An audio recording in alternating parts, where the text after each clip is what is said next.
Folks, welcome into a brand new episode of Trainwreck Fantasy Football. Wake here with some guy Steve and Jordan Rosas. We're going to break all of week 7 of the NFL season. Now, we're into bye week season, guys, and let me tell you, this is maybe the worst week to have a player on a bye that I remember in quite some time. Between, we obviously have the Cowboys, the Bills, we all know are on a bye, the Chargers, so many good, the Vikings, Justin Jefferson, Dalvin Cook, Adam Thielen, Steelers. It's just, even the Jaguars, if you want James Robinson, Marvin Jones, you really kind of got to go dumpster diving to make up for the people you don't have this week. And we're going to try to help you out.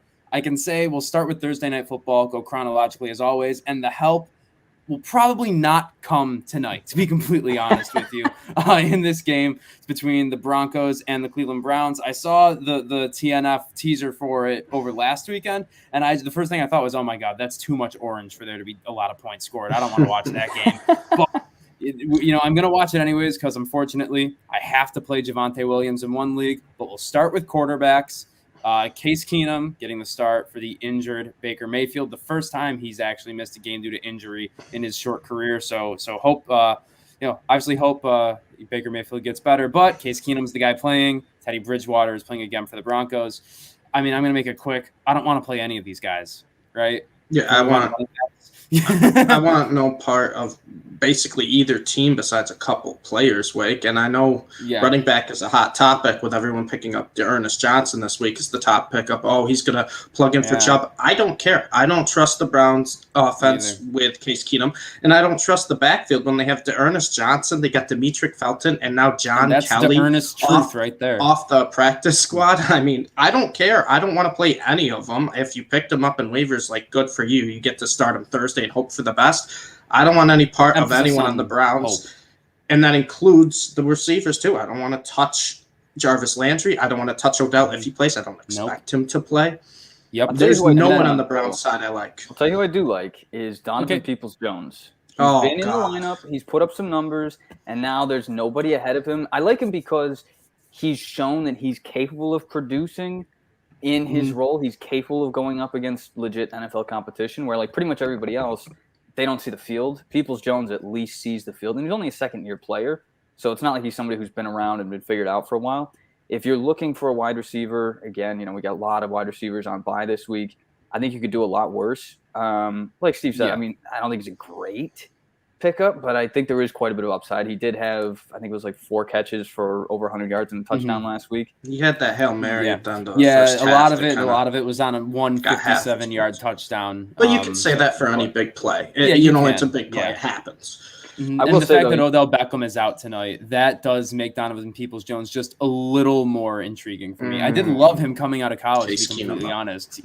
Case Keenum is the issue here. Also, those wins, it's going to be 20, 25-mile-an-hour winds potentially at game time, maybe even higher. So, I got 2 group chats right now. One of them is all betting the over because I bet the under. And then the other one all is on my side. So you guys tell me, over or under for tonight?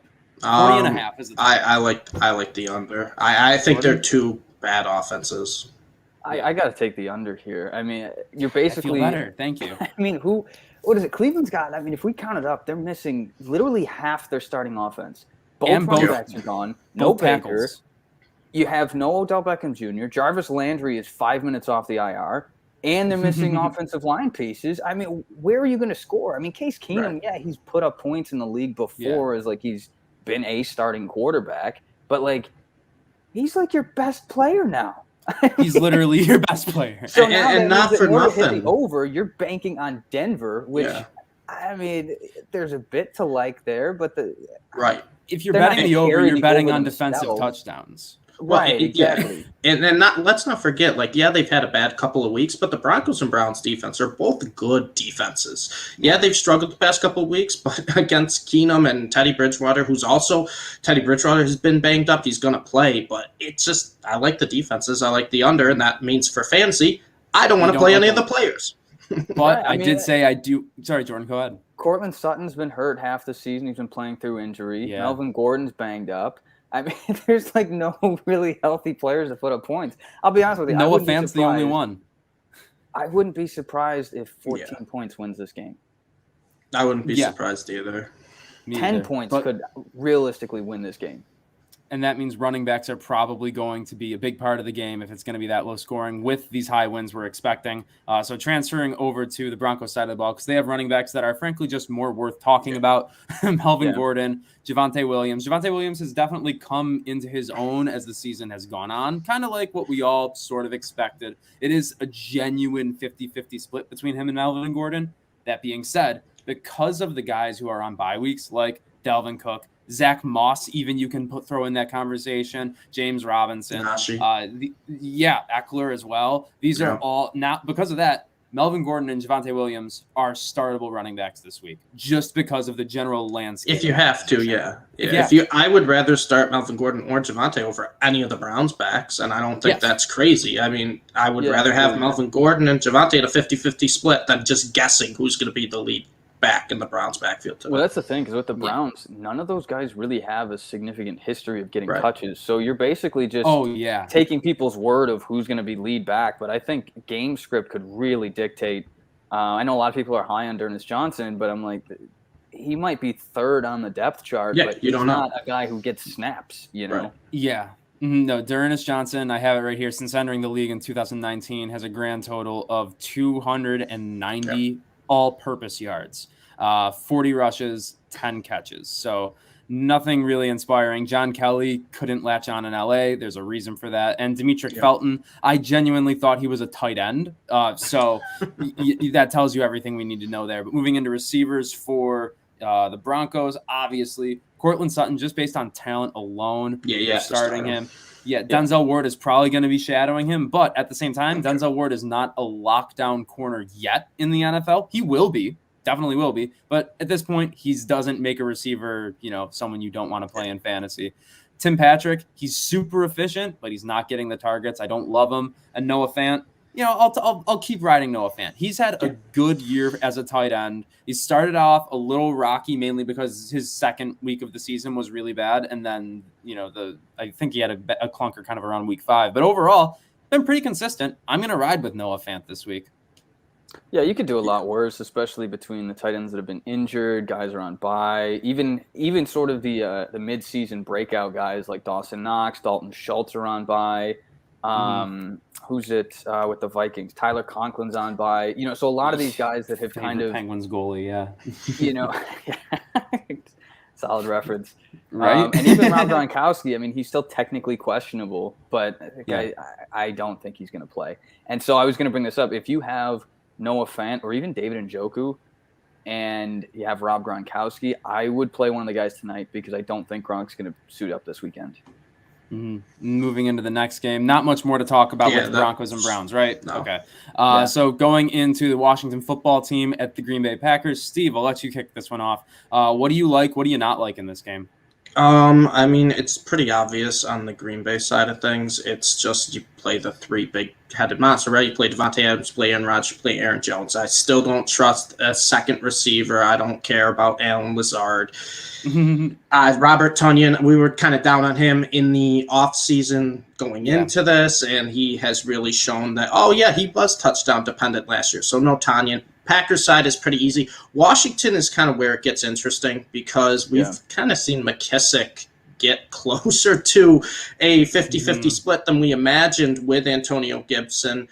And Gibson's banged up. It seems like he's banged up every week. McKissick is a guy that I think could be a sneaky play against the Packers if he can get involved in the passing game like he has been so far this year. The Packers are a team that will allow that to opposing running backs. And then other than that, Taylor Heineke has been a solid quarterback. He's been bad the past 2 weeks, but overall he's been an okay if you have to plug in. The Green Bay secondary doesn't terrify me, so it's not a horrible matchup. And like you said, there's so many buys this week, maybe he isn't a bad streaming option. But Packers side is simple. Washington is where you can kind of, move guys around. I do like McKissick as a sneaky flex option. Now, I love the McKissick call because the Packers' run defense is 30th in DVOA right now. They've always been it seems like they've been a terrible run defense for years now, and it's just a matchup you can kind of keep picking on. And Antonio Gibson, people keep saying it's no secret he was a wide receiver in college, transferred to being a running back. He's not used to getting this kind of workload, taking this kind of a beating. I think we're seeing that happen now. So McKissick is I wouldn't be shocked if Gibson starts to have more of a snap count than we're used to, then McKissic, could really be a league-winning option at running back moving forward. So Gibson was also limited. Option? He was limited this today in practice as well. So who knows what's going to happen with Gibson this week. Mm-hmm. Yeah, McKissick's not going to be a star for you, but he's one of those guys that can be a surprise RB2 potentially down the stretch. Exactly. And, especially if you're one of those people that drafted Christian McCaffrey, or you've dealt with Dalvin Cook injuries, or you got a bunch of guys on bye, I think McKissick's a safe fill-in option, especially because, like you mentioned with Taylor Heineke, I don't think he's a bad quarterback. He's just not a good one. And I mentioned in my power rankings that they're sort of treating him like a $30 million franchise quarterback, and he's just not. He's not getting the help that he needs from the run game, from the defense, from his offensive line. The defense is bad. Right. I mean, I was wrong about this defense. I told you to draft Washington's defense as early as the 12th I said this round, was one of the few defenses I'd be comfortable reaching on, so I was with you. They're not even just bad. They're a full-blown liability. I mean, you can't win with this defense. But as a result, I mean, I think Taylor Heineke's going to probably try and play it safe as much as he can. That's why he's got his favorite targets. McKissick's becoming one of them. But, I think that you guys pretty much covered everything else with this game. I got one more thing real quick. Tight end has been bad. Ricky Seals-Jones has been sneaky so far. He has 15 targets and close to 100 yards in the last 2 weeks when he's been the starting tight end. He's another guy. I think he's fine to play this week against the Packers. I really do. On Underdog last week, I had if Taylor Heineke did better, man, it would have been great. But I had a Taylor Heineke, Ricky Seals-Jones stack in there. And, oh, my God. I saw that Ricky Seals-Jones touchdown, and I was like, I'm going to win the big money. Did not win any money with that lineup. I cannot lie at all. But, yeah, on the Green Bay side, we there's not really a lot to talk about there. You're starting Aaron Jones. Avoid the tight ends. Start Devontae Adams. Aaron Rodgers. Play him. He's Aaron Rodgers, and this defense is terrible. Terry McLaurin on Washington, play him. This is just the obvious shit. Moving into the next game, Kansas City, Tennessee Titans. I feel awful just for myself having to talk about the Titans already. It's too soon, but I mean, Tannehill, you play him now against the Chiefs defense, right? This Chiefs defense is terrible. That offense looked like it had some rhythm a little bit. Obviously, a lot of that was due to all the holding calls that were missed on the Derrick Henry runs. I'm reliving it. I don't like that. However, now Tannehill finally actually for the first time all season has A.J. Brown, Julio Jones, Derrick Henry all on the field at the same time.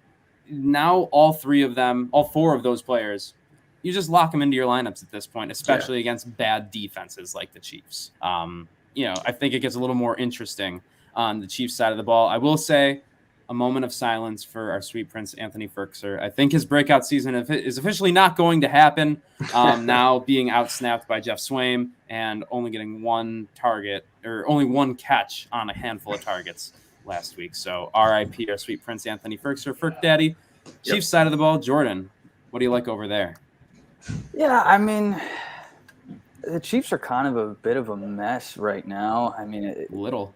You know what I mean? Obviously, if you got Mahomes, you're going to start him. Hill, you're going to start him. But outside I think you can start Mecole. I think you can start Mecole this week. I'm starting Darrell Williams too. Absolutely.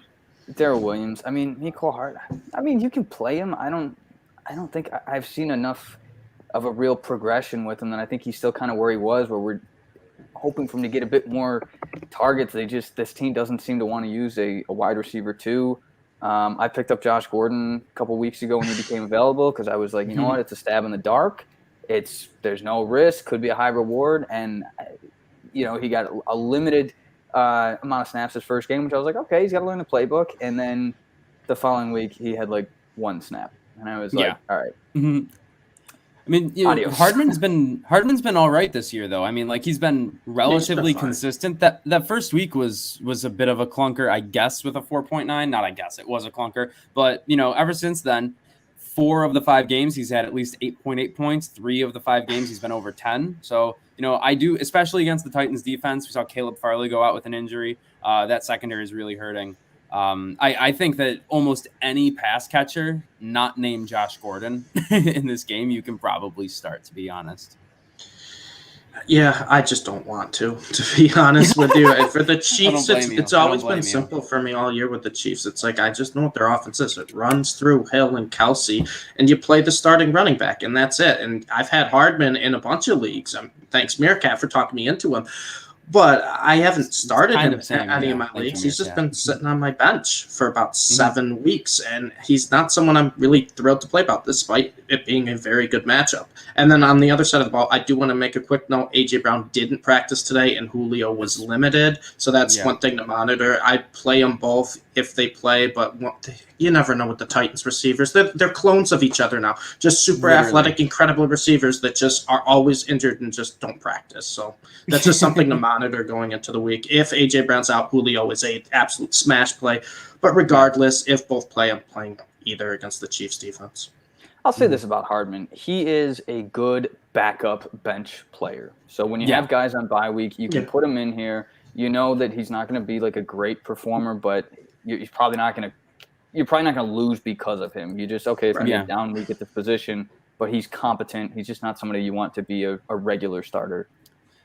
He's attached to one of the best quarterbacks in the NFL on a team with a bad defense who has to throw a lot. So anytime you can like find that kind of formula for a bench wide receiver, that's exactly what you want, to be completely honest. But as fun as this game could end up being, not much more to talk about with it. Moving into the Falcons and the Miami Dolphins. Guys, I think Matt Ryan is streamable this week. Oh, absolutely. He's one of my favorite streaming options. I picked him up in at least one league. Maybe two. I'm trying to remember because I know I have Josh and I have Dak in another league. And Matt Ryan was one of my top choices as a streaming option. He's not bad. I mean, he's what he's been for the past several years. It's just he doesn't have Julio Jones anymore, making the tough catches.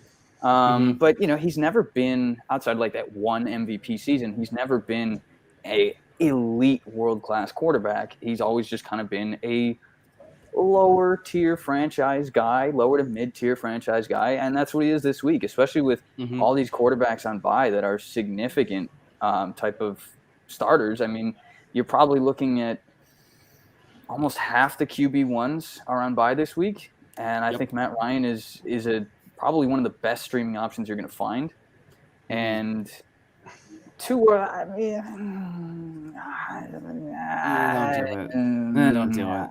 I think that don't do it. I think he's getting disrespected a little too much by the Dolphins. I don't know if I quite want to put my money where my mouth is and start him. I mean, the Falcons don't have a good defense. Yeah. But, I mean, he looked good at times playing through injuries last week. I think there's better options out there, but I don't think you need to be as afraid of him as everybody would seem to think. I don't think he's the biggest problem with this team. He's definitely not the biggest problem with this team. No, the biggest problem right now, I mean, there's the coaching, obviously. I've been very vocal on this and the Cap saying I think that Brian Flores is a very overrated head coach in the NFL. But, the Dolphins are missing Xavier Howard and Byron Jones for possibly a second week in a row. Plus, if we're talking about Matt Ryan, Calvin Ridley should be back in this game. Russell Gage should also be coming back in this game. And Kyle Pitts is coming off of the best game of his career so far. So one of these quarterbacks is definitely more appealing than the other. And a reason for that also is that he's kind of finding a rhythm targeting the tight ends. He's targeting both running backs, Mike Davis and Cordarrelle Patterson, who are both playable this week. And to be completely honest, every name I've mentioned on the Falcons so far is at least flex value, in my opinion, this week. Yeah. I'm still not too excited about Mike Davis. He's someone I'm just kind of not too excited to play. I don't really want to play him, but I'm fine with it. I think the Falcons. It's more the landscape of the week with so many running backs. Like, that's why Mike Davis could be a flex. No, I agree with that. I just think Atlanta's healthy now. Their weapons are healthy, so I just don't know what exactly Mike Davis's role will be, and I would just rather play Cordarrelle just because he has a safer floor for targets and receptions. Definitely. Mike Davis, he's fine. I just don't think he has as high of a ceiling. I typically don't like playing those guys. If you had to, that's fine.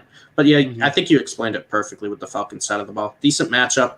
Weapons are healthy. Matt Ryan's a fine flex. And on the Dolphins side, I'm okay streaming Tua. I don't love it. If you have to, you have to. But I think Jalen Waddle's a must start this week against the Falcons. I really do. I think he's emerging as Tua's favorite option. He had 13 targets last week, and yeah, it's the typical Dolphins little short dump offs. But hey, Waddle's got game-changing speed, and he can do a lot after the catch. I really like Waddle this week against the Falcons team. I don't think this is going to be a high-scoring game. I know everyone thinks Falcons bad defense. It'll be a high-scoring game. I don't think it will be because the Dolphins don't really play like that. But yeah. I think Waddle will definitely get his. He'll get the lion's share of the targets, and I think he's the highest upside on this Dolphins team. So I would call him a must-start, especially with all the buys this week. Yeah, I would say I don't even think it's just this week. I think Jalen Waddle has earned a starting spot in your fantasy lineup if you have him. I think he's a flex, a consistent flex player at least. I think that this week he's probably a wide receiver 2. He's got wide receiver 1 upside because of just how good he is. He's just limited by the offense he's in. But I think he should be starting pretty much every week. I wouldn't quite say he's quite matchup proof yet. But most weeks I would be starting him. And especially this week, I have no problem. There's one more Miami player that I would have an interest in, and that's Devante Parker. He is technically listed as questionable right now. But this is a bad defense, and Devante Parker is not a bad fantasy wide receiver. When he's healthy. But he's limited in practice. He's banged up. I don't trust him when he's hurt because Devante Parker's a guy who will be like, oh, yeah, I'm good to play, and then he'll get hurt on the first drive. When Devante Parker is fully healthy as a full week of practice, I can understand it.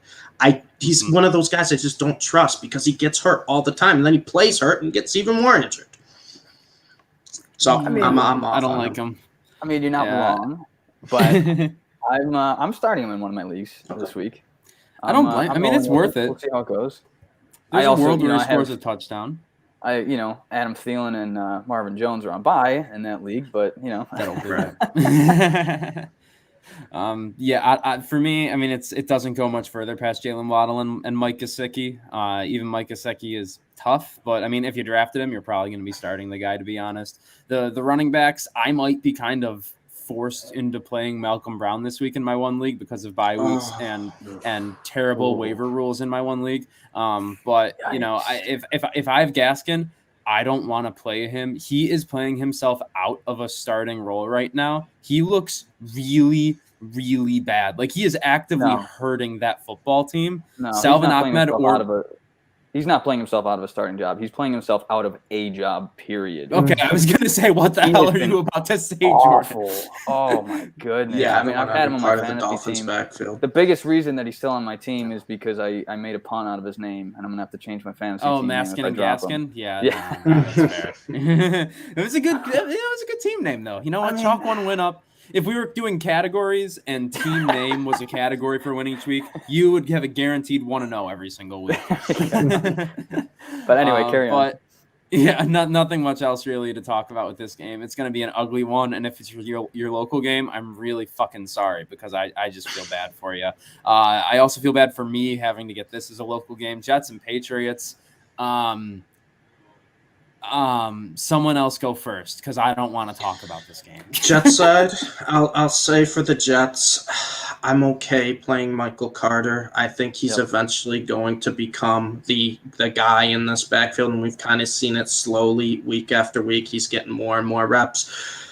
I mean, I don't want to play any Jets. I'm not playing Corey Davis. If you have to play receiver, I'd play Crowder over Davis just because I think his role is safer, even though the ceiling's not as high. But Michael Carter, I think, is the safest guy in this Jets offense to get 15, maybe 20 touches against the Patriots. If he gets 20 touches against this Patriots team, that's a really good – that could be a good week. Could be a really good week. And that's what I'm saying. I think he has a good chance to maybe score a touchdown. I think it's another low-scoring game, so I don't love it for a fantasy perspective. But Michael Carter is the one guy, especially with all the running backs on bye that we mentioned early. I think he's fine to plug in as a flex option and just hope he gets that touchdown, gets 10 to 15 touches, and gives you, double-digit 15 points. Mm-hmm. Yeah, I'm still waiting for him to break out. I mean, I was pretty high on him in the offseason. He hasn't quite broken out yet. I am playing him as a flex in one of my leagues. And Jameson Crowder is another dude that I've loved for a while. He's just a fantasy nerd. He's one of those great bench receivers because you can put him in. He's going to get you like 8 to 12 points every week. very few exceptions. Like, he's never going to go off, really, but he's never going to have, like, a 2-point clunker. You know, he's one of those, when you have a bye week, you put him in there, and you're maybe losing 3 to 5 points off of your starter.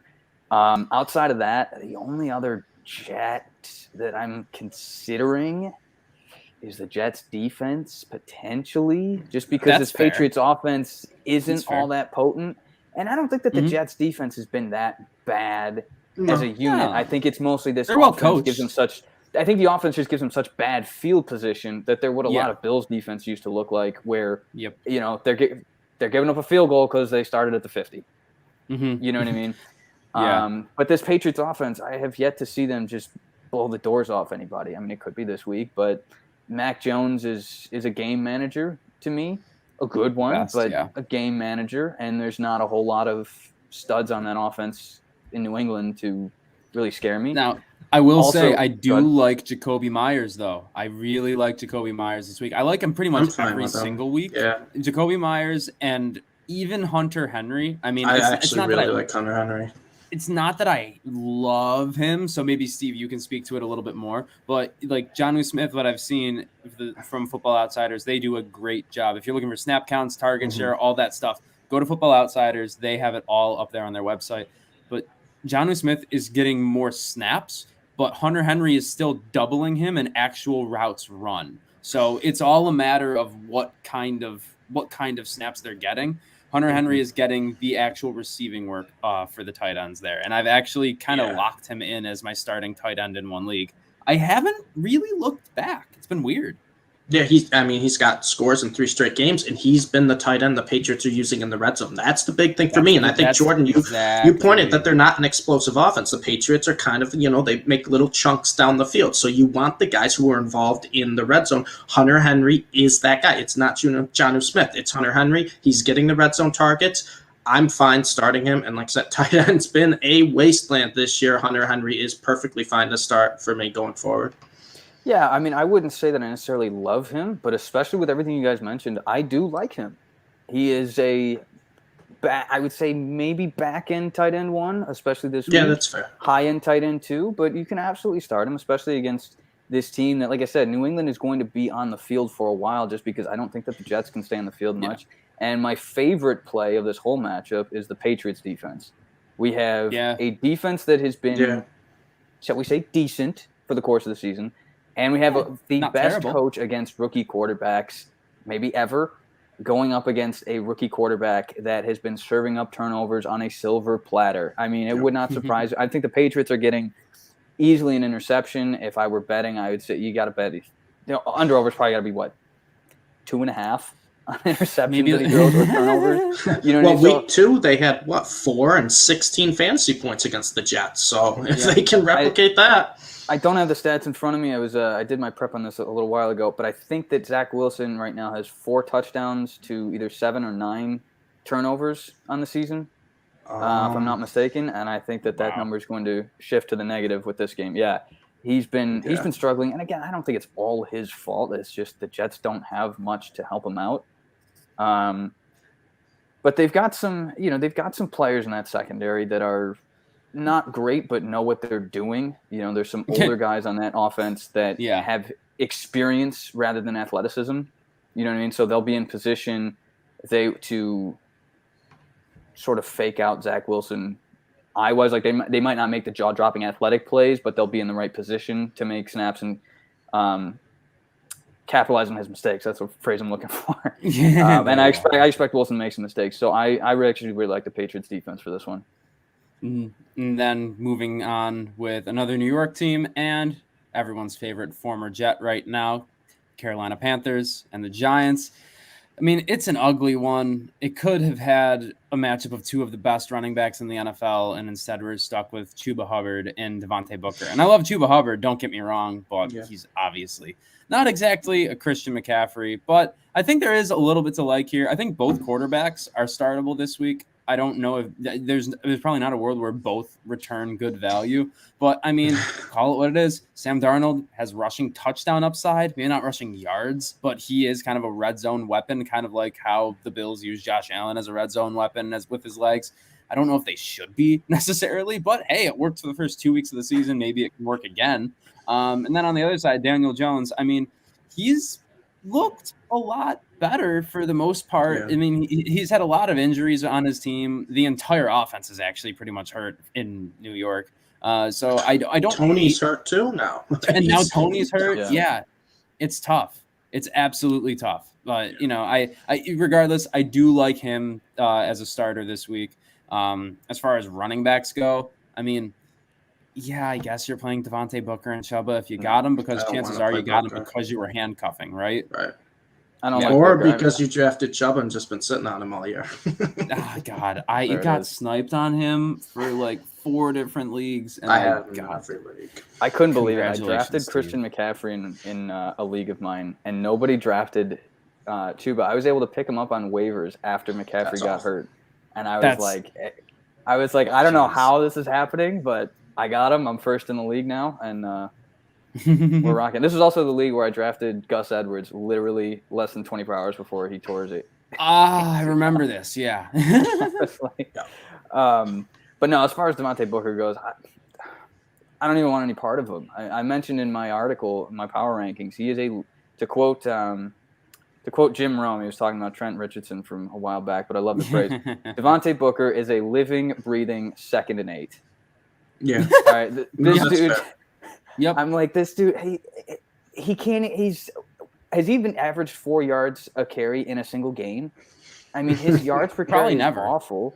And he's not it's not like he's the best player in this offense. Daniel Jones has been the heart and soul of this offense. They have targets. I mean, most of them are hurt, but even still, I mean, Devonte Booker, he's had so many opportunities where they've just said, hey, here's the football, do something with it.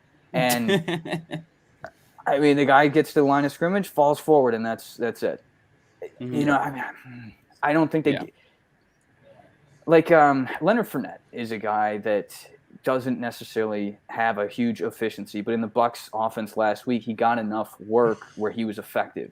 I don't think that this Giants offense is proficient enough to give him the kind of work that he needs in order to turn in a respectable fantasy performance when you're averaging 3 yards a carry.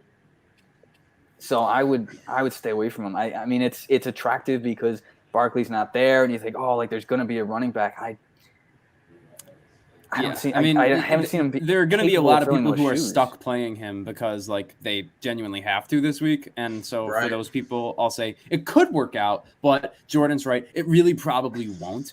The real value in this game comes from the quarterbacks, and it comes from the wide receivers. Really, specifically, obviously DJ Moore. Robbie Anderson, I'm not super hyped up about, but I think Sterling Shepard has a chance to be like one of the most valuable receivers in fantasy this week, especially in DFS.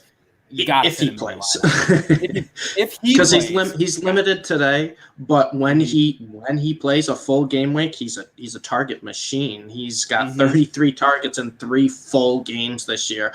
I think Shepard, he might be the only healthy receiver. We don't even know if Slayton's gonna play at this point. And they're all banged up. The whole then it's John Ross season, baby.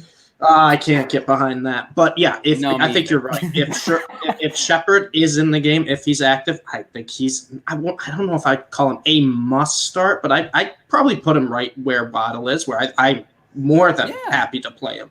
I would love to play Sterling Shepard this year.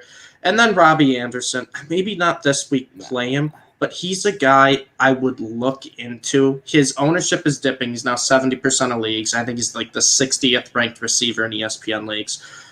But he has 29 targets in the last 3 games. And eventually he's going to start to do something with those. He's a guy you could get super, super cheap or basically for free. And if you really need a guy, he's someone I don't mind against this Giants secondary.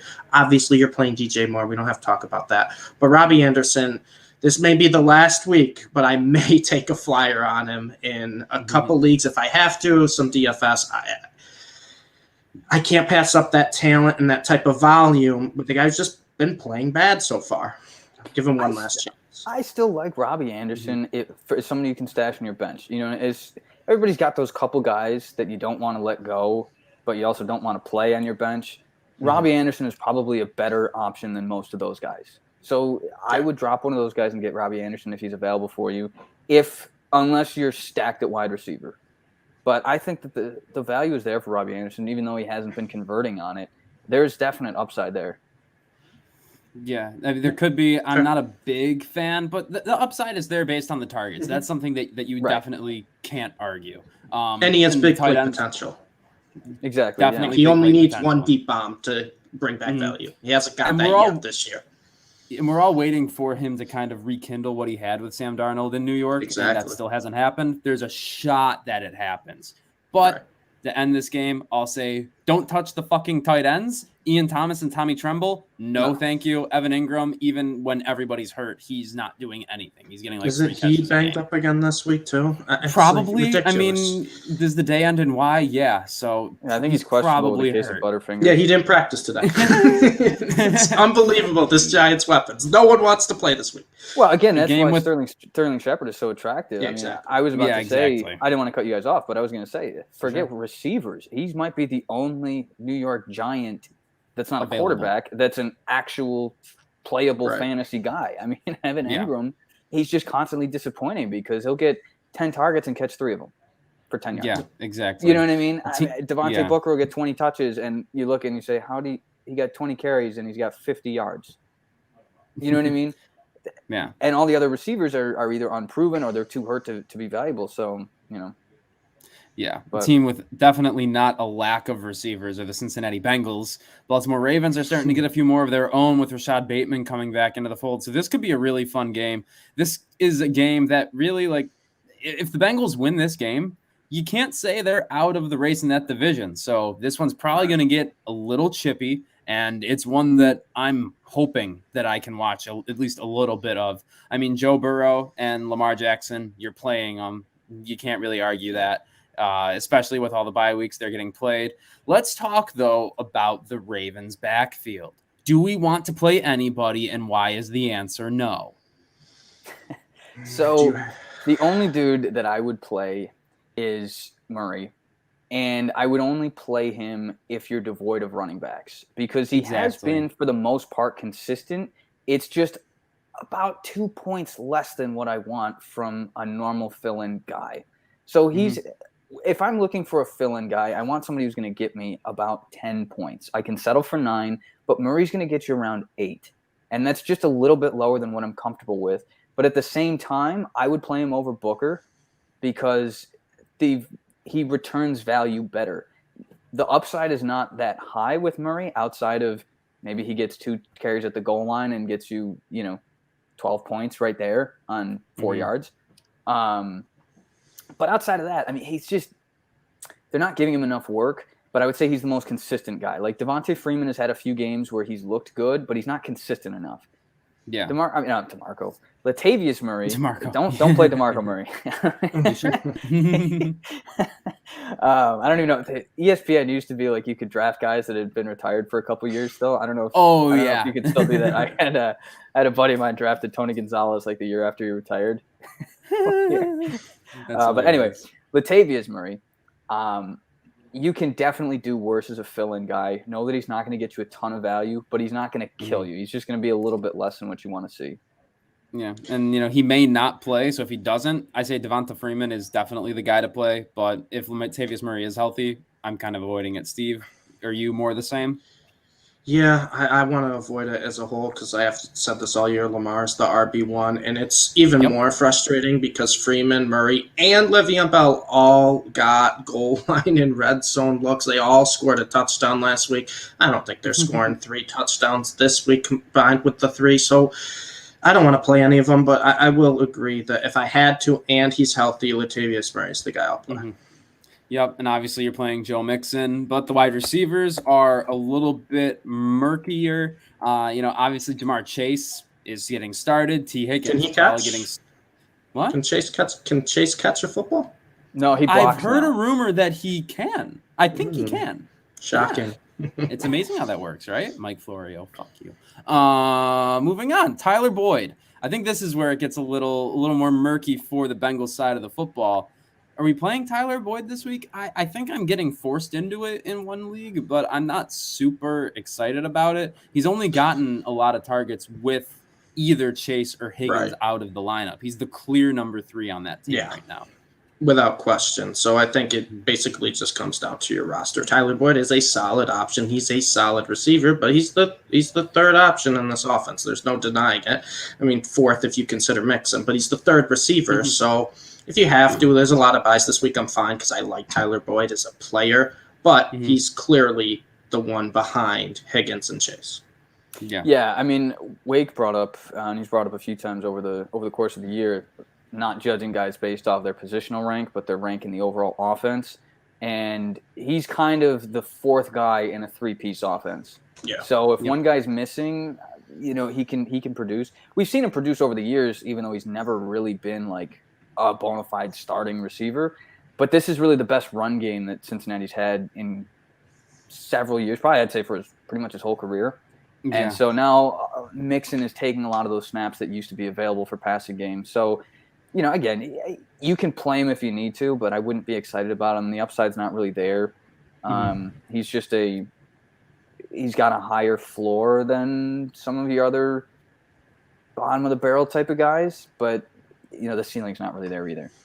Yeah. Moving on to the Baltimore side of the ball. I mean, obviously, Marquise Brown is getting started. He's been pretty reliable. He has had his bad games, including the one against the Lions where he dropped 7 touchdowns and he lost me money on his over-under yards because he had 53 in the first quarter and then didn't catch another pass. But that's okay, Marquise Brown. I'm not going to hold that against you forever. Rashad Bateman, I think he's startable this week. I really do. The receivers and targets. He led them in targets last week. I mean, if you scooped him off waivers, if you've held on to him in your IR, if you can still scoop him off waivers, he's available in 85% of ESPN leagues. He's available in a lot of leagues, Steve. He's available in a lot.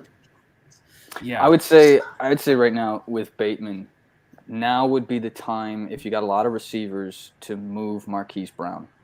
Because I said before the season started, Marquise Brown was going to have a breakout year, but a lot of that I think was due to they expected to have Rashad Bateman, a first-round wide receiver in that offense, and they haven't. Marquise Brown, ESPN PPR, he's the number 7 receiver right now, which means you can get a pretty hefty return for him. And I think this is a really good sell high time. I think you're right. And I think that he's still going to be a good receiver. Don't get me wrong; you don't have to sell him. I just think that his value is going to dip a little bit. He'll probably finish around wide receiver, maybe 12 to 15 when it's all said and done. So still, again, high-end wide receiver 2. But if you've got Christian McCaffrey or, you're still trying to fill in that season, maybe you're one of those guys that's 2-4 right now and you're trying to salvage a season, you need to make a move. This is a great time to sell high on Marquise Brown. With Rashad Bateman coming back. Again, I mean, Bateman could twist his ankle and he's out for the season and Marquise Brown goes off again. But I think now is probably the best time you're going to get to sell high on him. That's fair. Yeah. And then for the tight ends, it's not really complicated. Mark Andrews is one of the best tight ends in the NFL right now. You're starting him. He's a receiver. He's a receiver who plays tight end. I was going to say Mark Andrews is another great guy. If you wanted to sell high, he's thrown together some really great games lately. We don't know how Rashad Bateman is going to affect the target share by position by player. Some guys might keep their target share. Some guys might drop it a little bit. But Marquise Brown and Mark Andrews are pretty much the highest value they're going to be. And so if you picked up like a Dalton Schultz, a Dawson Knox, one of these guys that you can, you can roll with as your tight end 1, and you can afford to move on from Mark Andrews in order to get fill in a bigger need at a different position. Maybe package him together with a quarterback and get yourself an RB1. You know what I mean? These are things to consider if you're in that position where you need to salvage your season and you need to, again, in any trade, you're going to have to, if you want to get a stud, you're going to have to give one up. Sometimes you got to make some concessions there, but got to crack an egg to make an omelet. Exactly.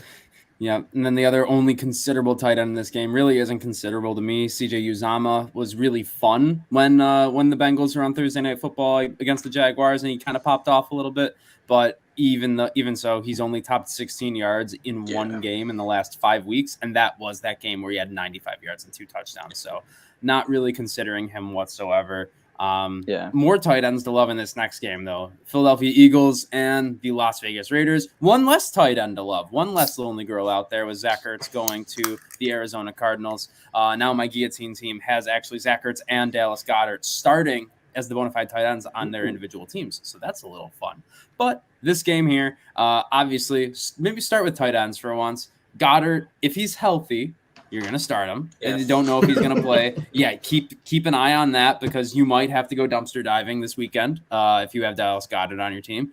Darren Waller, he hasn't been just playing as explosive, as amazing, but he's still one of the best tight ends in the NFL. Yeah. Just don't overthink it. He's still a top 5 tight end, and it's because he's just top 5 in talent, and that's how it works. Yeah. Also, the Raiders have one play that's not Josh Jacobs running for 2 yards, and that's throwing it to Darren Waller over the middle of the field. So Renfro's been good too. Hunter Renfro is actually solid. Hunter Renfro is he's going to be a really, really good player. He really is, and he's startable this week. Let's go with the Raiders pass catchers here. I mean, Renfro is startable this week, absolutely. Henry Ruggs is again absolutely startable.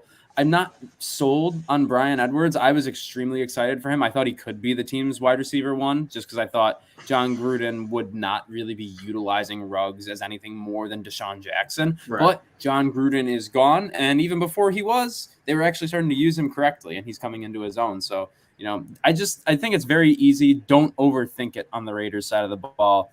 It's a little harder to not overthink on the running backs, though. I'm fine playing Josh Jacobs. I don't mind it. I think Josh Jacobs is a guy. He doesn't have the highest ceiling in the world, but like we've said this for every game this week. There's so many running backs on bye. Josh Jacobs has a pretty safe floor. He's going to get touches. I'm fine playing Josh Jacobs. Kenyan Drake. I don't really want to touch Kenyan Drake. The thing with Kenyan Drake, you really need him to do well in the receiving game, and I just don't. It's very hard to predict how they're going to use Kenyan Drake. Some weeks he's used a lot in the receiving game. Some weeks he's not. Josh Jacobs is the only one I'm playing. I'm not playing Kenyan Drake. I know he scored twice last week, but he's not getting enough volume. More snaps than Jalen Rashad. Exactly. He's not getting enough volume for me to justify playing him on a week-to-week basis. So just Jacobs. Yeah, I've honestly never been high on Kenyan Drake. Me either. I picked him up when he was with Miami a few years ago because I was devoid of running backs. And then everybody thought, he's going to be amazing in Arizona. And I was like, I don't really see it. And his usage has even gone down in Vegas. If you got Kenyan Drake, trade him. Don't trade him straight up, but put him in a package. Like if you're if you're moving like a Marquise Brown or Mark Andrews, like I said, throw Kenyan Drake in there to sweeten the pot a little bit because he's one of those guys that's going to sit on your bench and you're never going to want to play him, but you also don't want to drop him. Like he feels like you should be able to get something in return for him, but he doesn't have standalone value. Right. If I have when I can package him up in a trade for somebody better, I'm doing it. Otherwise, I'm not. If someone says someone says just okay, I'm fine with this, I guess, but just give me somebody on your bench. Kenyan Drake is that somebody on your bench you try to get rid of. Yes. Yep. As far as Josh Jacobs goes, I play him. I mean, I think he's a solid flex play. He can creep into RB2 territory sometimes. But if he finds the end zone, I'm happy playing him. Yeah. Then the receivers for Philly is really the only other place other than quarterbacks we haven't talked about. I mean, Devonta Smith is, if you're not really locking him in quite yet, but if there's a Eagles receiver you're playing, it is Devonta Smith, Quez Watkins, and Jalen Reagor. No. Just don't do it. Hate streaming Quez Watkins. I don't hate it because there's a lot of guys on bye. I think he's kind of Jalen Hurts' second favorite option in this offense outside of Goddard. But if Goddard doesn't play, yeah. So I think Quez Watkins, and he's ran a lot of deep routes too. He hasn't caught all of them, but he's got a decent route tree. I don't hate Quez Watkins if you have to stream him. He's basically free. He's available in 96% of leagues, ESPN leagues right now. So if you need a receiver, I really don't. You can do much worse than Quez Watkins. Yeah. Yeah, I mean, you could do worse. You could also do better. He's somebody I'm not really excited about. He's there if you need him. If you're in a big league and maybe you're one of those people that said, I'm going to draft the best player available. I'm going to trade for the best player available. And if I'm screwed over week 7, so be it. And now all your starters are on your bench and you need multiple streaming guys at wide receiver. especially if you're in a league that starts like 3 wide receivers or something like that. Go ahead, but if you're just looking for like one guy, there's chances are pretty good there's somebody better out there on the waiver wire. Yeah, and speaking of, there's probably somebody out there better. I mean, Miles Sanders, I just feel like he's never going to get used right here. Do I think he's great? No. But, like, he definitely deserves a little bit more of a usage than he's getting. I agree. More usage in the passing game. I mean, he's good when you get him in space. Just get the guy in space. Like, God, come on now. Like, I feel like they should be operating their offense similar to how Cleveland uses Chubb and Hunt with Sanders and Gainwell, and they're just never going to do that. And it's semi-frustrating to watch from the outside. Because of that, I really don't want to start Sanders whatsoever. I'm fine starting him this week. Like I said, there's so many guys on bye. I'm fine starting Sanders. He's the starting running back on an Eagles team. Playing a Raiders defense, that's okay. It's not great. It's not terrible, but it's just all right. I'm fine playing Sanders. But you're right. They have to establish the run at some point in these games because Jalen Hurts is getting blitzed 24/7 right now. There's no threat to run. The Eagles have to implement the running backs, no matter who it is. I don't care which running back they use. Just implement one of them into the offense. I think Sanders is the safest bet for that. I'm fine playing him this week. And we got the question on YouTube here. If you could start 2 in PPR, who would it be? Alex Collins, Khalil Herbert, AJ Green, Tim Patrick. I'm going Khalil Herbert and AJ Green, and I don't think it's that close for me, to be honest with you. Keep an eye on what happens with Damian Williams. It's kind of a game time decision you got to make there for Sunday morning. But if he does not play, I'm going Green and Herbert personally. Wow. Alex Collins for me is a staple. He's almost must start at this point. The way Seattle leaned on him, as long as he's playing though, put him in there. They don't have a reliable quarterback that they trust. I mean, Geno Smith struggled, and they were feeding Collins the rock like he was a bell cow. And with that Seattle offense, they give targets to 2 guys, and that's pretty much it. But Alex Collins is getting a huge amount of work. I would absolutely put him in there. Keep an eye on the Damian Williams situation. Like you said, if he misses time, Khalil Herbert's a go. Otherwise, between Tim Patrick and AJ Green, I would lean towards AJ Green. Mm-hmm. I am playing Herbert. If there's no Damian Williams, he's an auto start. And I'm playing Collins as well. Like, I think running backs, I don't trust Tim Patrick's matchup, and I don't want to play anyone in a Thursday night game in this type of game. And then AJ Green, there's so many weapons for Arizona. And then they added another with Zach Ertz. It's just too many mouths to feed. I can't trust him on a week-to-week basis. Collins and Herbert. Even if Damian Williams is back, I still probably would go Collins and Herbert. Yeah, AJ Green has been shockingly more consistent than I thought he was. He's been sitting on my bench in one league, and he's gotten like at least 14 points in 4 of the 6 weeks so far. So there are a lot of mouths there. But yeah, Jordan, I know I drafted him because of you. You don't have to say it. All right, we're moving on. No, I was just gonna say I got the part of the season wrong. I thought he was gonna be this productive earlier on in the season. Oh, well, he's going. He's going off. Yeah, I mean, he's going now, but he doesn't look as old as I thought he would. But tell me, man, Lions, that Rams, Southwest air and whatnot, Yeah, that's Southwest air. Easier on the joints, It is easier on the joints. Oh my God, it's not great when you get into a car with leather seats, though. I'll say that much. Lions, Rams, Jared Goff, Matthew Stafford facing against their old teams. This game is not going to be fun. Let me make it short. Start your Rams. Play your Lions running backs and don't think about much of anything else. What do you guys think? TJ Hawkinson, but Swift and Hawkinson both limited in practice today, so that's another thing to monitor. There's so many guys who are just limited this week. It's ridiculous. Yeah, I know. But this time of season when you start to see that, The theme of the Lions has kind of been the same for me all year long. Jared Goff's favorite weapons are the dump-offs to the tight end and the running backs. I'm fine playing Williams and Swift if they're both healthy. I'm fine playing Hawkinson. I don't think you really have a choice this week with so many buys to play all 3, despite it being a bad matchup. And Jared Goff, not a very good quarterback, and he's winless without Sean McVay. While Sean McVay knows him better than anybody else, I don't expect the Lions to score many points, if any, in this game. If any. Yeah. And so I really don't love playing any Lions, but I think Swift and Williams are guys that you kind of are forced to this week. Yeah. Yeah, the problem with the Lions for me is this past week. Up until then, they just looked like a heartbreaking team, but they look competitive. You know what I mean? Like they had several losses where they just finished I hate to use the phrase, but like they finished second best, and last week they finished worst. You know, like they had a really bad game. It's like, okay, now they really look like an 0-6 team.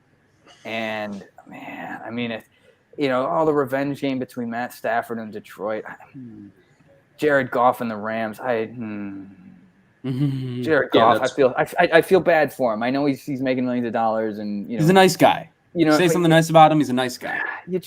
I want him to have some success. You know what I mean? Very coachable. There was one picture that showed up in a press conference where he looked like he was almost in tears, and I was like, man, like. To the comment we just got, I just want to say, even if Swift is playing, I'm okay playing Williams too, just because I think they're kind of the top two options in a game that I expect to blow out. And if the Rams are up big early, they're just not going to play Swift much at all, especially if he's been limited all week. Williams is just going to get all my favorite two words, garbage time. So I'm fine playing Jamal Williams regardless. 100%. Yeah. And then, the Rams side of the ball, it's not complicated. You play Stafford, you can start Higbee, you can start Woods and Kupp. Deshaun Jackson is a deep guy if you really need him, and Darrell Henderson is a really, really good running back right now. So that's it. Rams are simple. Top two receiving options, tight end, running back. It's simple. Yeah, I've been really impressed with Darrell Henderson. He's locked in. And Robert Woods, I think, has earned his way back that he deserves to be a wide receiver too. If you're like me and he made you pay, don't make that mistake again. What do you guys think about Van Jefferson? Not playing him this week. I just expect the Rams to win this game pretty convincingly. And even if they're taking their starters out, I still think Jefferson will probably be one of the guys they take out. They're just not going to throw the ball that much. If they get a big in the first half, it's probably going to be because of Kupp and Woods. It's really not going to be Jefferson unless he gets that occasional really big play. That's the only reason he's returned fantasy value this year is those two big plays he's had. And it's not going to be a game where the Rams are just going to pepper Jefferson later on in the game. It's just the Rams are simple for me. They have a couple studs they like to use, and then everyone else is just nah.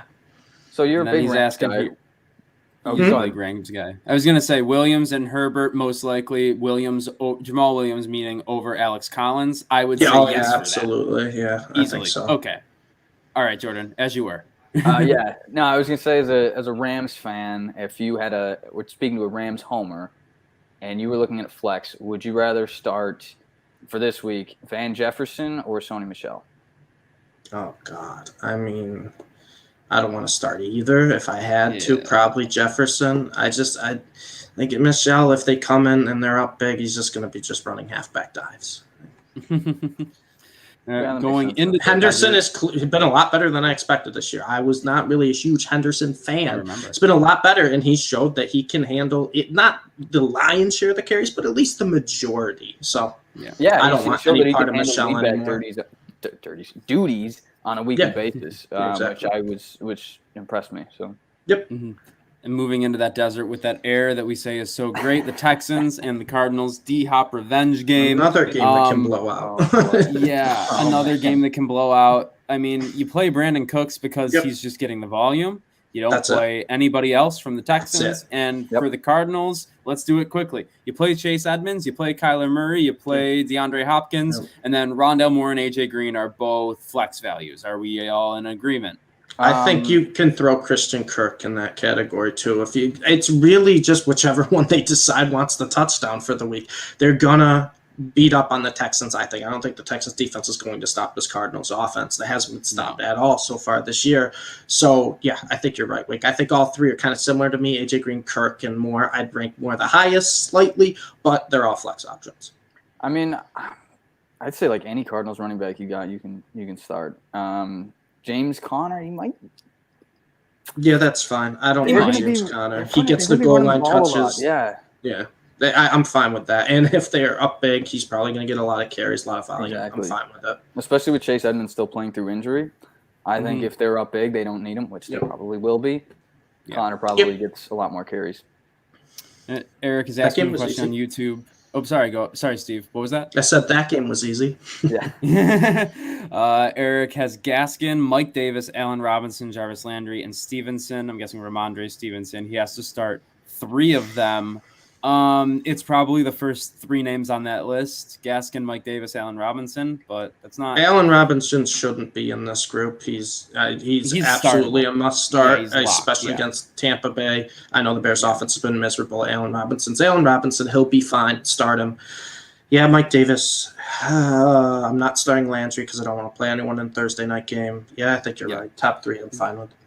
I would. I don't love Gaskin either. I would go Landry over Gaskin. Okay, that's fair.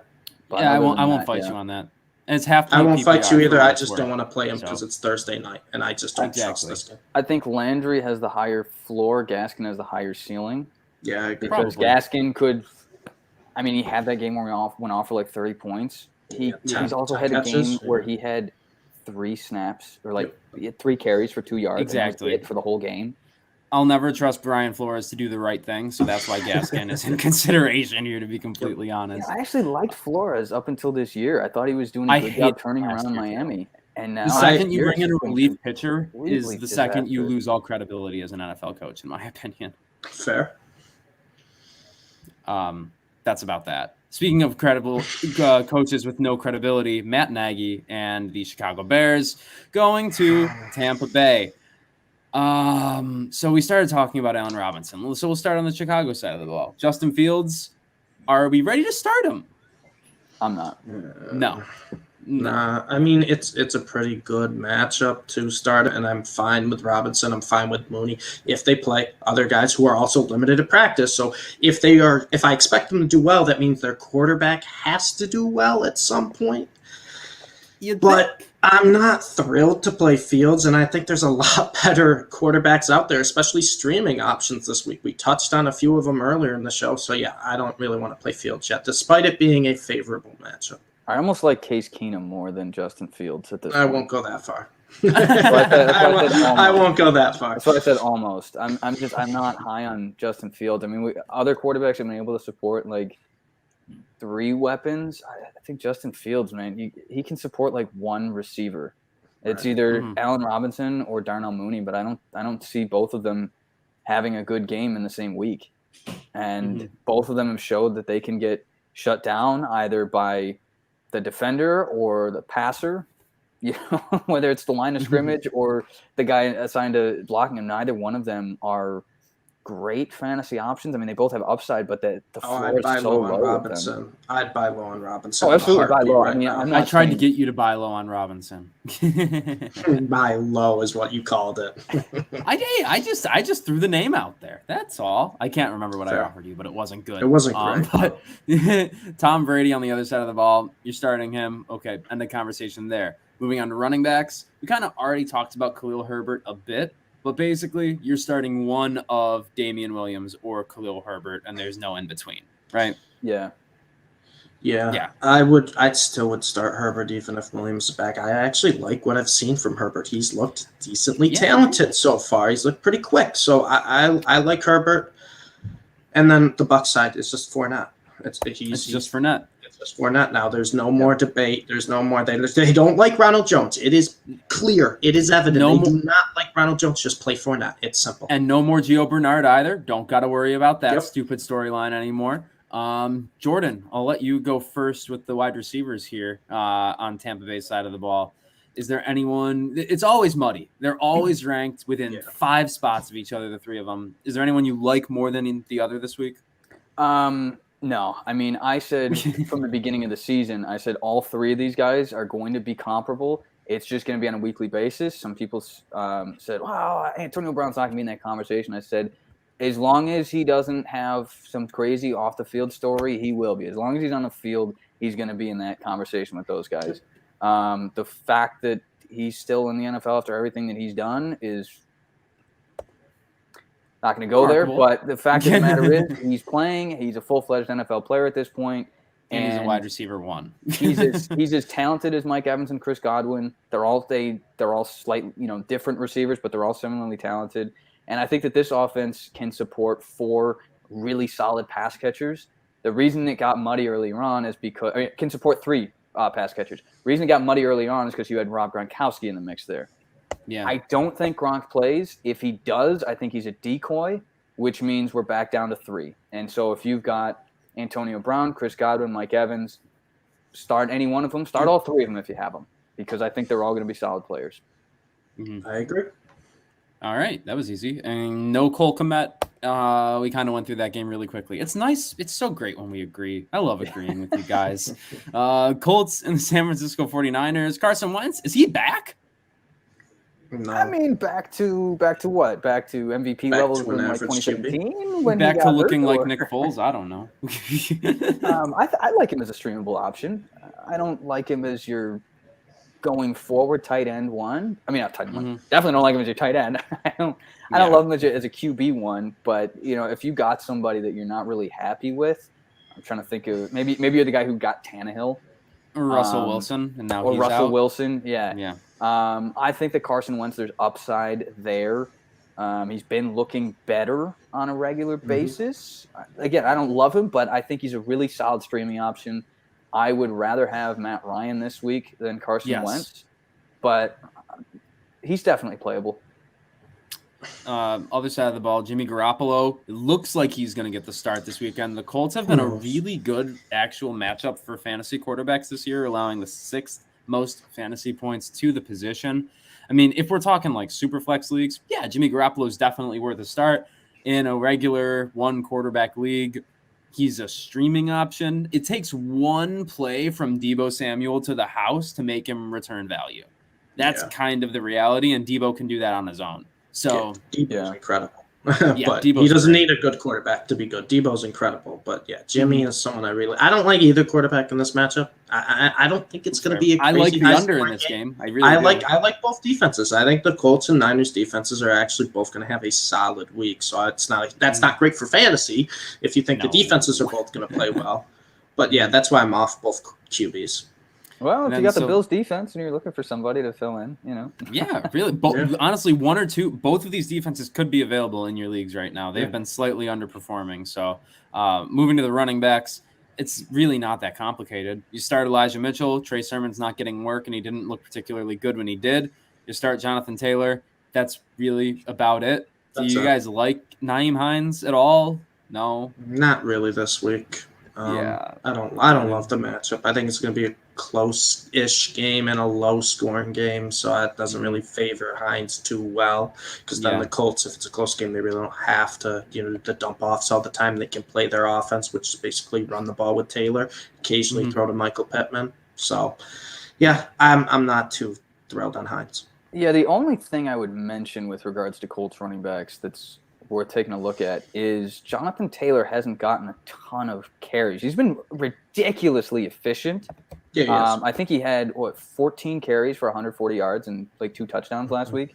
And I wrote in my article, I'm like, this dude's putting up Madden numbers. Like he's a starting running back averaging 10 yards a carry. That is absolutely ridiculous. That's Nick Chubb in the fourth quarter kind of stats right there. Right. I'm like, that's insane.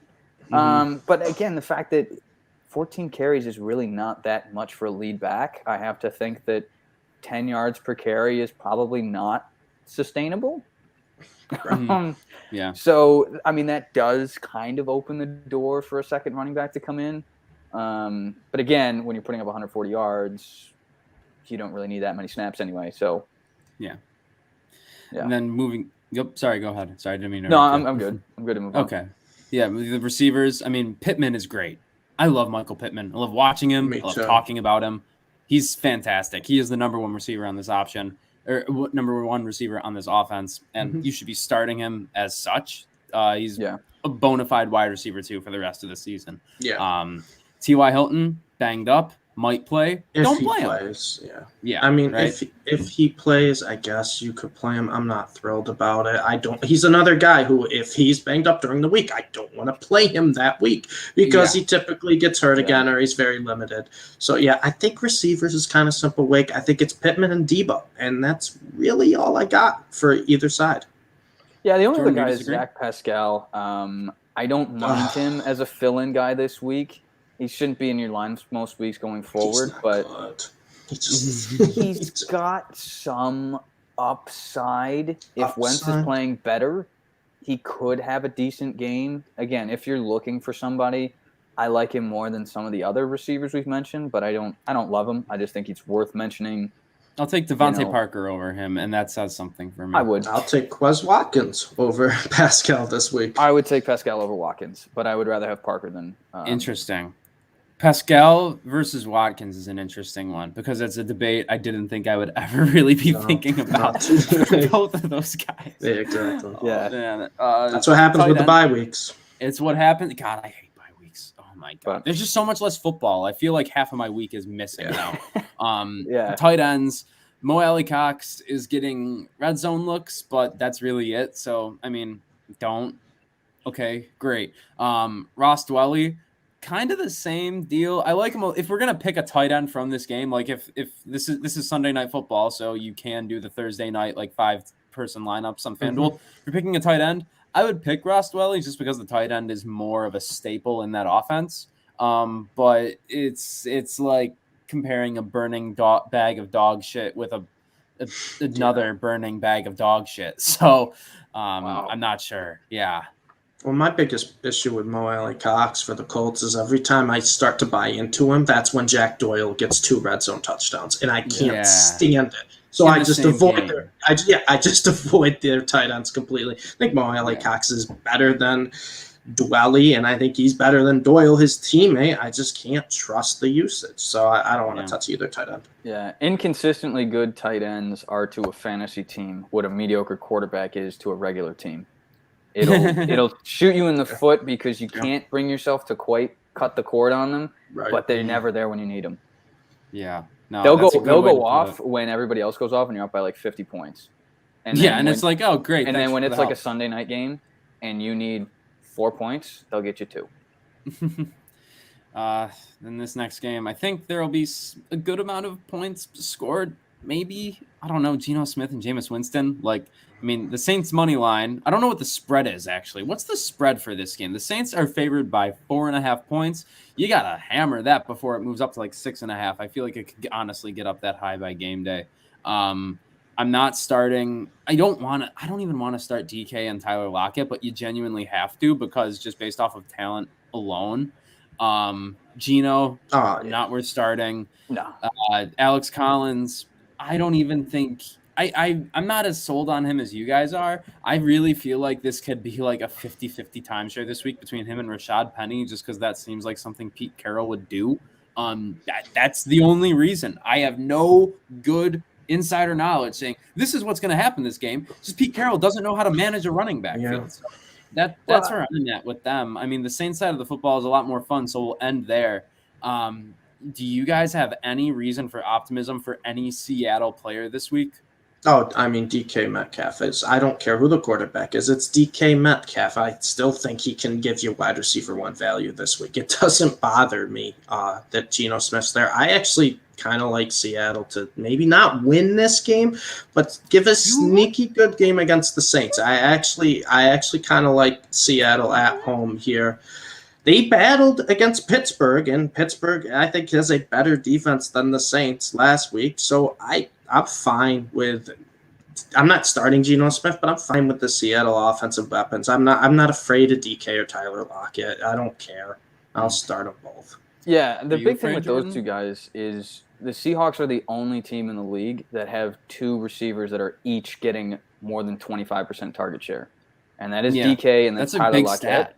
Which – yes, their numbers are going to go down without Wilson, but that kind of usage means that they still have a pretty startable floor. And I was going to say DK Metcalf, he's another dude that if you want to sell high, now's the time to do it. I would also – I love him. I think his numbers are going to go down a little bit. And if you're interested in him, I would say give it a couple weeks. I think his numbers are going to go down and then buy low because Wilson will come back. And DK could be the guy that wins you your league championship. But for the next few weeks, expect lesser numbers. But I would still say he does still belong in starting lineups. Tyler Lockett, you can still start him just because they're getting such a huge target share. Even if they're not able to throw the football as much, there's no – I mean, Will Dissly's not really a receiving threat as a tight end. There's no other Gerald receiver. Everett now. I mean, yeah, well, obviously Will Dissly. But yeah, Gerald Everett is what I meant to say. Gerald Everett, he's just not getting enough targets on a regular basis to really eat away at their target share. So I think they're still valuable there.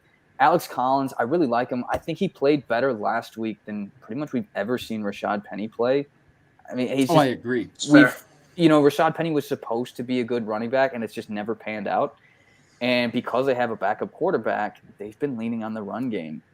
And so I'm playing Alex Collins. DK, Tyler Lockett, I'm fine with. In terms of betting on this game, it's more about the Saints for me and how inconsistent that they've been. They could drop a clunker and Seattle could win by 10 points somehow. They could also blow out the Seahawks by 35.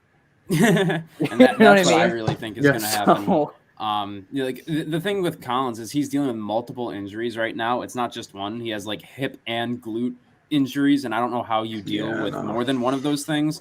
I really don't think he's going to play. If he is, he's not going to be himself, and he's just going to – Pete Carroll's going to force feed him the ball and then get him hurt. Like that's really what I think is going to happen. I will say they're bad running backs. I'm not going to sit here and debate bad running backs. The other side of the ball, Jameis Winston, you're playing him against this Seattle defense, 110%. Alvin Kamara, yes. Marquez Callaway, yeah. Right? Like he's wide receiver 3 at the worst this week. Low-end wide receiver 3 at the worst. Yeah, you can play him as a flex option. He's kind of burned us earlier so far this year. And then he had the big game after we were all like, we're done with him. So, I think you can play him this week. I don't mind the matchup. I'm fine with it. Mm-hmm. That's it, though, for the Saints. I'm not playing any No Adam Troutman? Nah, I'm not.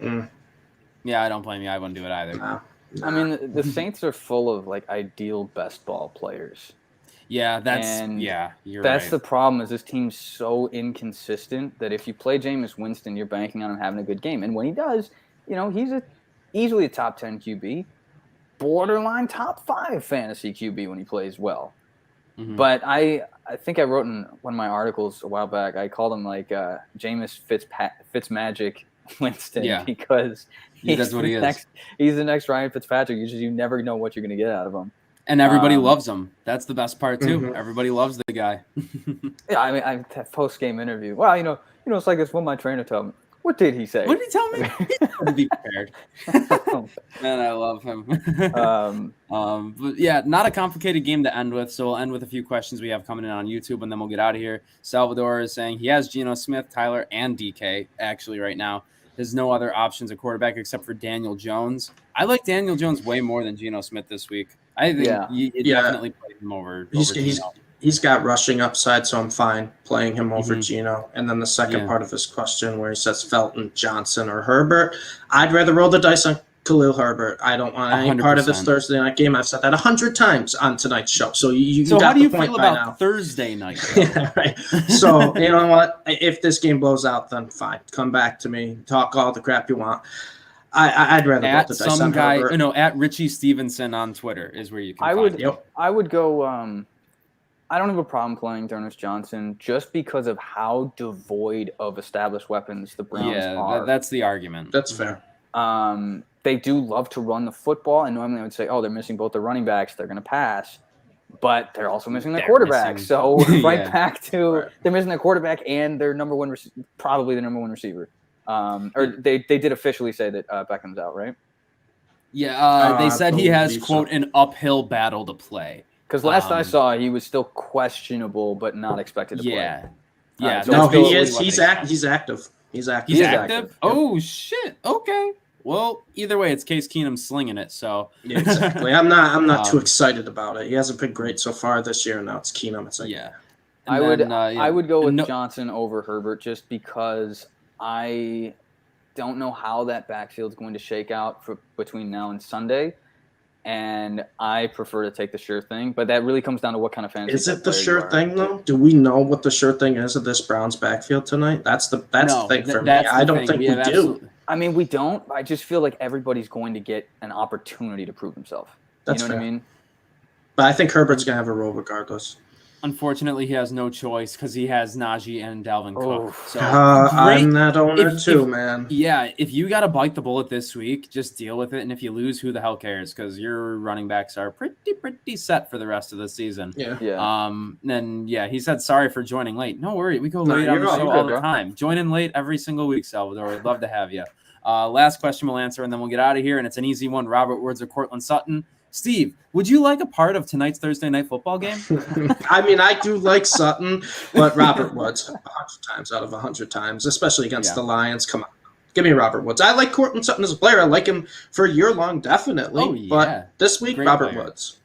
Mm-hmm. I'm curious about what his team looks like because I'd probably be starting both these guys if I had them. Yeah, you know that's what? True. I'm probably starting Cortland Sutton in a few leagues right now. It's like my third receiver, so yeah, he's probably got a stacked receiving core. Because I have both these guys in different leagues, not in the same one, and I'm playing both of them this week. I don't think it's that far apart. I mean, I like them both. I'm fine with either. But Woods, I would definitely play over Sutton. I'd rank him higher. But they're both good receivers. Yeah, absolutely. Cortland Sutton's probably going to be a top 10 receiver in the entire NFL in a matter of a couple of years. That's just how good the talent is there. If I'm going to be, make some bold predictions for the future, Cortland Sutton, he's going to have some staying power in this league. Definitely will. But that's going to do it for us here on Trainwreck Fantasy Football. Thanks, everyone, for tuning in, leaving your comments on YouTube. It's always fun to answer those. Make sure you tweet at us on Twitter. Let us know how the advice actually worked out. Still haven't heard from the double tight end guy. I really feel like it didn't work. But he got like 15 points from each tight end. So I think it should have worked. But, if you can find him somewhere out there, tell him I'm sorry if we lost him, his league. But, a lot of time left in the season. If I tell you to play 2 tight ends, you got time to make up for it. Hopefully, we gave you some good advice here, so tune in next week. Maybe there's no Bills game this weekend, so maybe we'll go live sometime this weekend and answer some more questions on YouTube. I won't make any promises, but that's something I'm going to say we'll do now on the air so that maybe we do it. This has been Trainwreck Fantasy Football. Thank you, Steve, Jordan. Thank you, Outlet Liquor, Picasso's, for everyone at Trainwreck Sports. Good night now.